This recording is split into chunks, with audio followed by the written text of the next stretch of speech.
My name is Tala Al-Ramahi and I served as Chief Strategy Officer for the Special Olympic World Games. I continue to serve as a board member with Special Olympics UAE.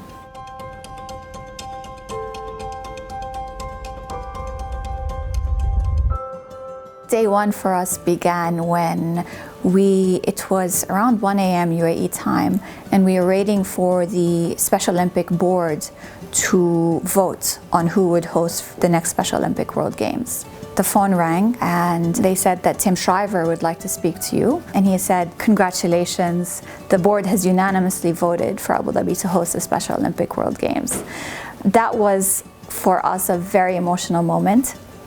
And really leading up to the games for 2 years, there were so many memories that exemplified the true camaraderie between the UAE and the United States. A year or so before the games, the UAE coined the term people of determination to refer to people with disabilities. And it was such a telling moment because when Tim Shriver met His Highness Sheikh Mohammed, he asked him, do you give us permission to use the term people of determination for our own movement?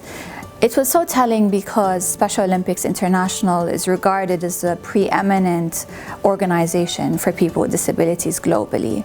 And for them to take inspiration from the UAE was a touching moment.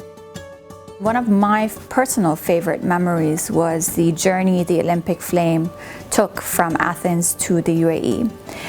Many people don't know this, but the flame is protected by police officers from the United States, and they are considered the guardians of the flame.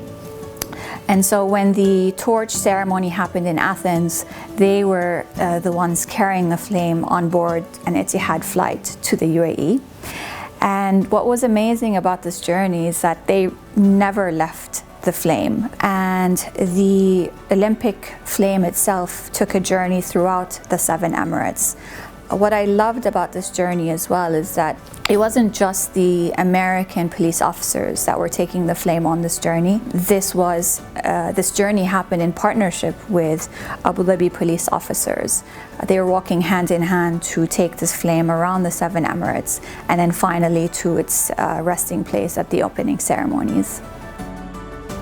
The opening ceremonies almost felt like a culmination of the journey that we took for 2 years leading up to the games. And it was such an emotional moment for me, and I think for everyone who was there, to witness 200 countries coming to the UAE for a common cause. I remember a beautiful friendship that emerged between one of our own Special Olympic athletes, Sheikh Al-Qasimi, with Sasha Banks, who is a professional WWE wrestler, and she had come to promote the games for us. Obviously, Sheikh was very interested in the martial arts, and she competes in judo and jiu-jitsu and whatnot.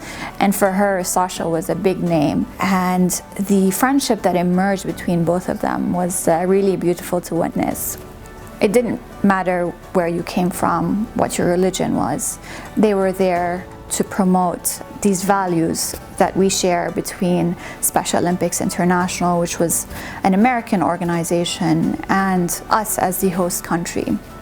Tim Shriver delivered a lecture at the Sea Palace on the values of inclusion and talking about the Special Olympics journey.